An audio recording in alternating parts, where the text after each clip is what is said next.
그래가지고 예수님께 자기 영혼을 부탁합니다.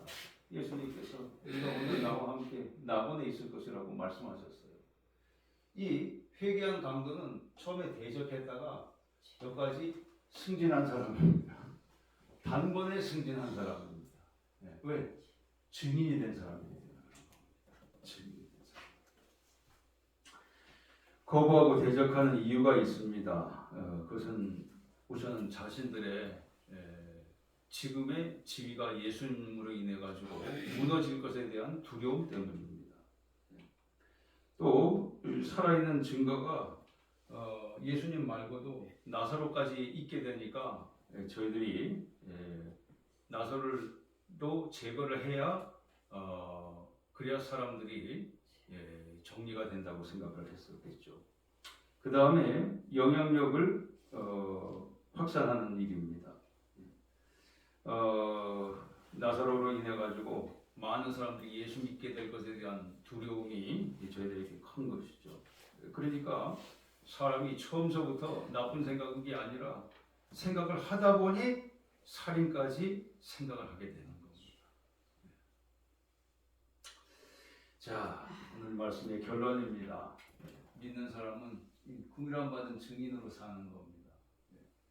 우리는 기적을 무슨 꼭 바다가 갈라져야 기적인 것처럼 생각이 들 수도 있지만 꼭 병든 자가 나아야만 기적이라고 인정할 수 있을지 모르지만 사실은 기적은 굉장히 간단한 데서 옵니다. 기도를 하면 우리는 기적을 체험할 수 있습니다. 왜냐하면 기도를 하기 전과 후는 완전히 다르다는 것을 우리는 알기 때문에 그런 겁니다.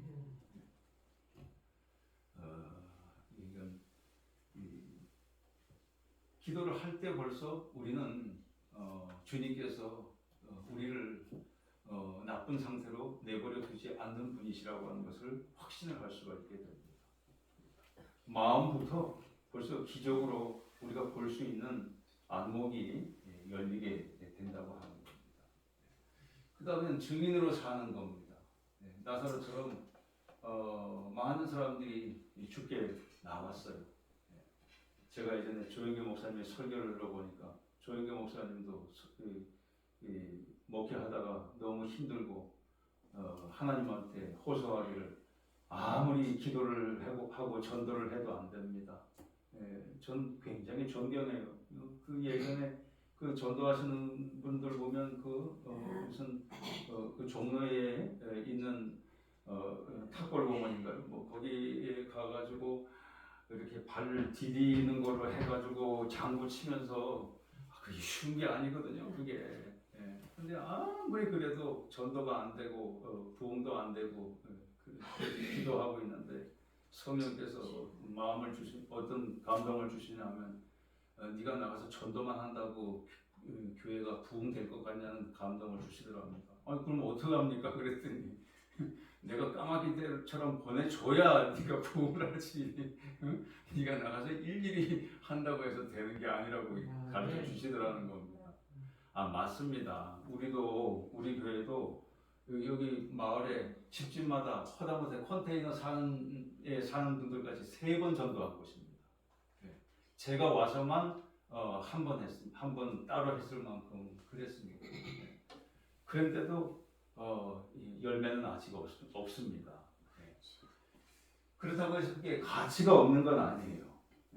왜냐하면 이 집 전도하면 이 집에서는 안 나오는데 그 옆집에서 나오는 경우가 있기 때문에 전도는 해야 됩니다. 그런데 이것도 중요한데 이것도 동시에 중요합니다. 우리가 증인됨으로 인해 가지고 수많은 사람들이 나사로를 보고 몰려온 것처럼 우리가 증인으로 바로 살 때는 나가서 전도하는 것 이상으로 사람들이 올 수 있는 줄 믿는 겁니다. 그게 증인의 중요성입니다. 전도자 중요하죠. 직접 전하는 거 중요합니다.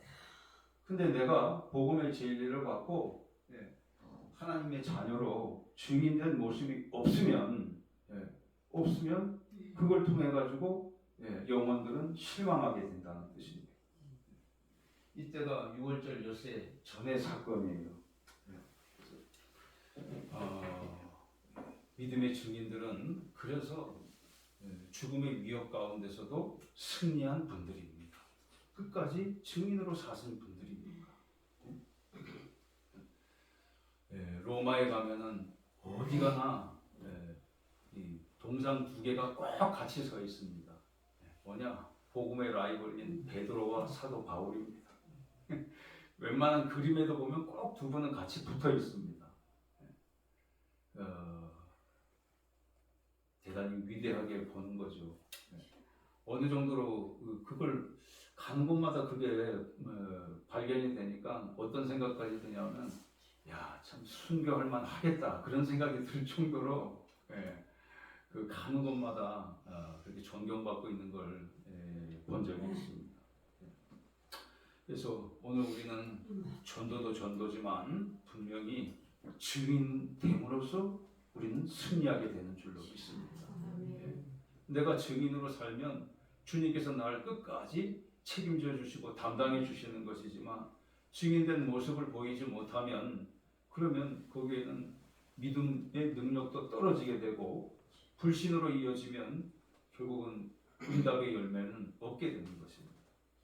그래서 우리는 모두 그 이름받은 증인으로 우리 성도들 모두 영생 복의 자리에서 만나실 수 있기를 주님의 이름으로 축원합니다.